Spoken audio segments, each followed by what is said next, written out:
up, you guys? Welcome back to my channel. If you are new here, hello, my name is Emma and I'm a first year first grade teacher. If you're not new here, welcome back. Thanks so much for being here. I am going to talk today all about the things that college didn't teach me about being a teacher. Obviously, this is going to be different for everybody, so these are just things that I feel like I learned along the way.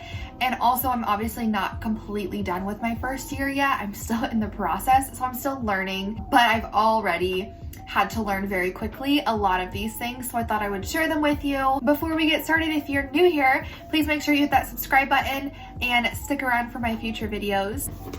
I wrote all of my 10 things down in this little book. This is my YouTube book, and we're gonna just jump right in. Number 1, classroom management. Nobody teaches you about classroom management. And I think the main reason for that is because there is no one size fits all for classroom management. So even if you learn about some really cool classroom management ideas, that does not mean that any of them are going to work for your classroom. And every single year, your class's needs will be different. And so what works and what doesn't work is going to vary every single year. Something else that college doesn't really talk about is what classroom management really means.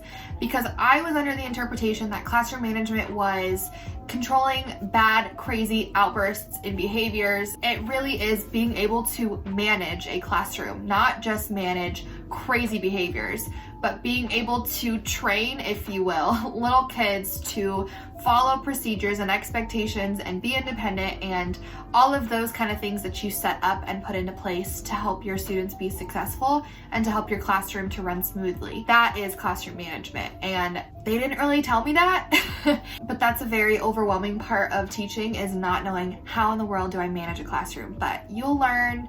It's all about your kids. It's all about what you need in your classroom, and yeah, that's my number 1 thing that college did not teach me. Number 2 is how to collect data and take assessments and all that kind of fun stuff. I still don't really know what I'm doing here. Thank goodness for my team, because they have really guided me in data and assessments and organizing all of that kind of stuff. College just didn't really address that at all. They just kind of said, you know, you need to give informal assessments and formal assessments and summative and cumulative and all that kind of stuff, but like, that's all they talked about. That wasn't really helpful for me once I got in a classroom and needed to assess my kids. I think one of the reasons though that they don't really talk about it very much is because it's going to really vary depending on where you're at, what school district you're in and what they require, what grade you're in. But man, I was not prepared. I still don't feel like I'm prepared. I'm just kind of doing my best and hoping it's enough.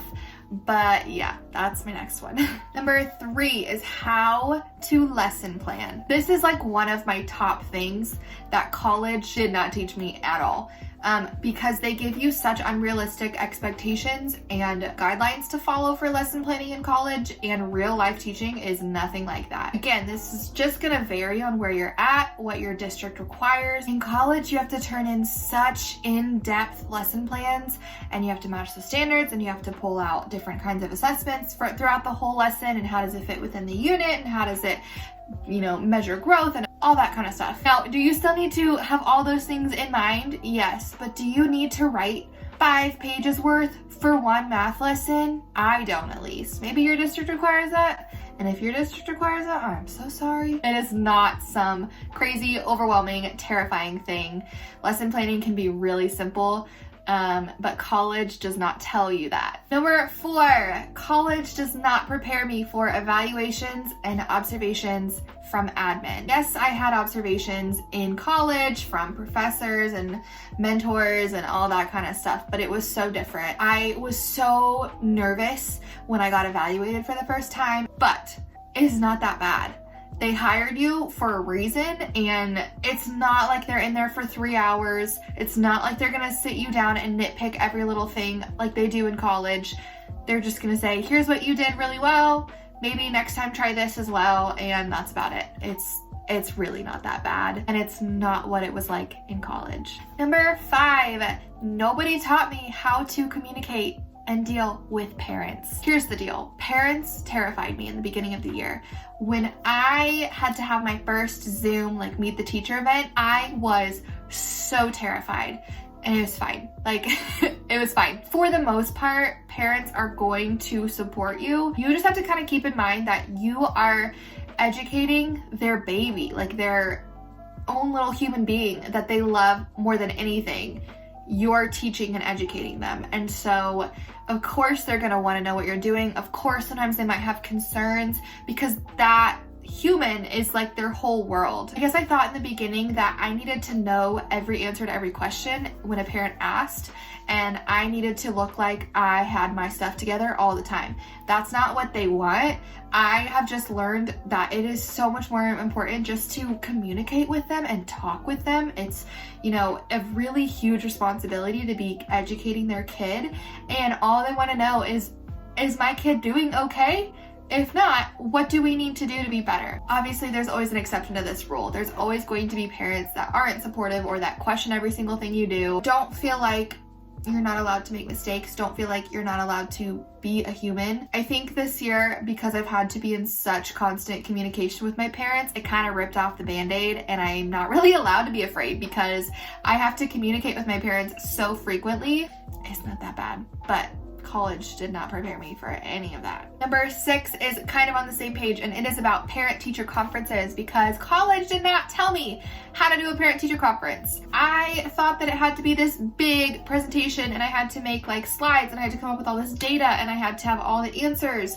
Parents don't want all that. I am learning that they just want to know if their baby is doing okay. When I shifted that perspective of I'm not giving a presentation to these parents, I'm just talking with them. I'm having a conversation. That took so much pressure off of me.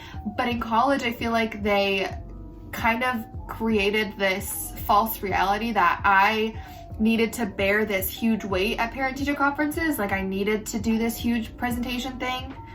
No. Number 7 is to always have a backup plan. I really learned this from my student teaching practicum. So I don't know if I can technically say that I didn't learn this in college, but it wasn't thanks to college, it was thanks to my mentor teacher. You always need to have a backup plan for your lesson plans. Things may take 10 times longer than expected. Things may take 5 minutes as opposed to 30 minutes. And what are you going to do for the remainder of that time? It's really given me a lot of peace knowing that like, if things are a little bit different than expected, it's fine. We've got a backup plan. My mentor teacher, I remember, always had so much extra activities planned during the week, and she like never got to it all.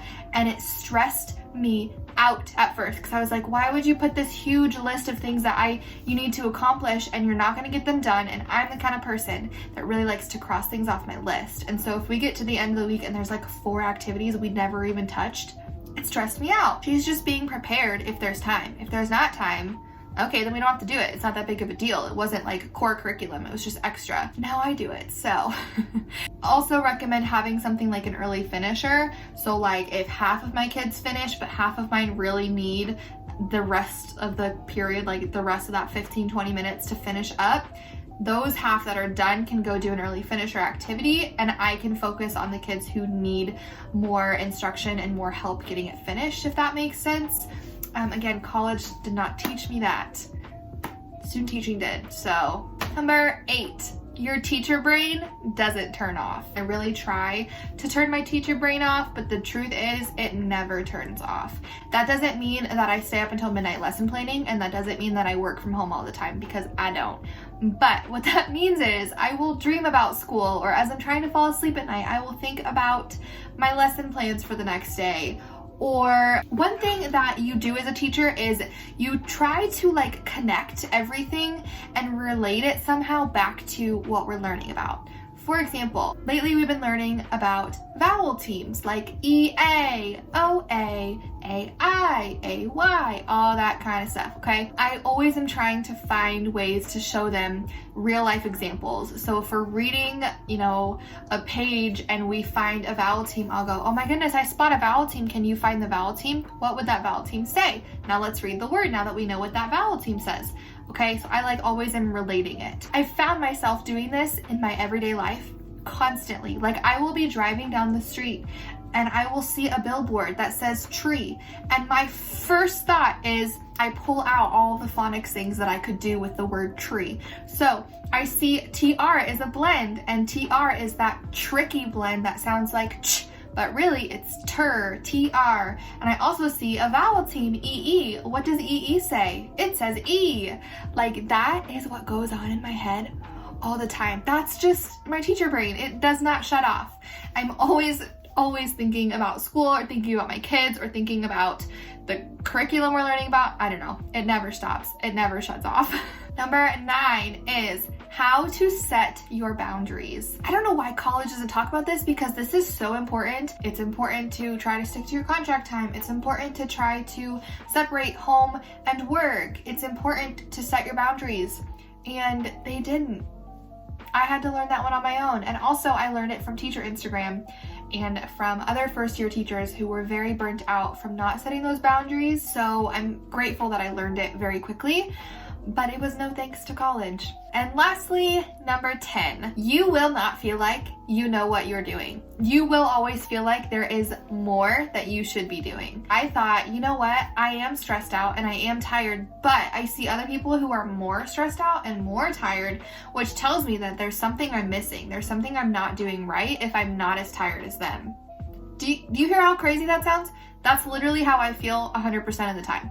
I also just always have this anxiety that I'm forgetting to teach my kids something really important, and they're gonna move on to 2nd grade and they're gonna be like, what the heck did Emma teach you? It's just like a fear and an anxiety that I can't get rid of. I've heard that you don't really know what you're doing and feel super confident in what you're doing until like the 5-year mark at least. That doesn't mean that I'm not confident in my teaching ability. Like, if you give me what to teach, I will teach it well. I'm more worried that I'm like leaving important things out, or am I doing something wrong, or are they where they're supposed to be? Are we behind? That never stops, and I don't think it's gonna stop anytime soon. So I wish somebody would have told me that that was completely normal and that that's how you're gonna feel for a few years, instead of me feeling like a failure for half of my first year.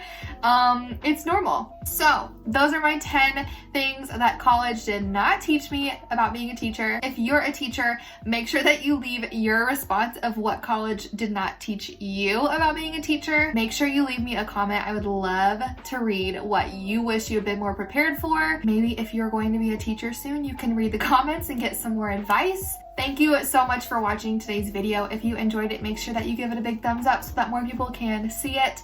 And again, make sure that you subscribe if you're not already so that you don't miss the rest of my videos. I appreciate you being here and supporting me, and I will see you in my next video. Bye!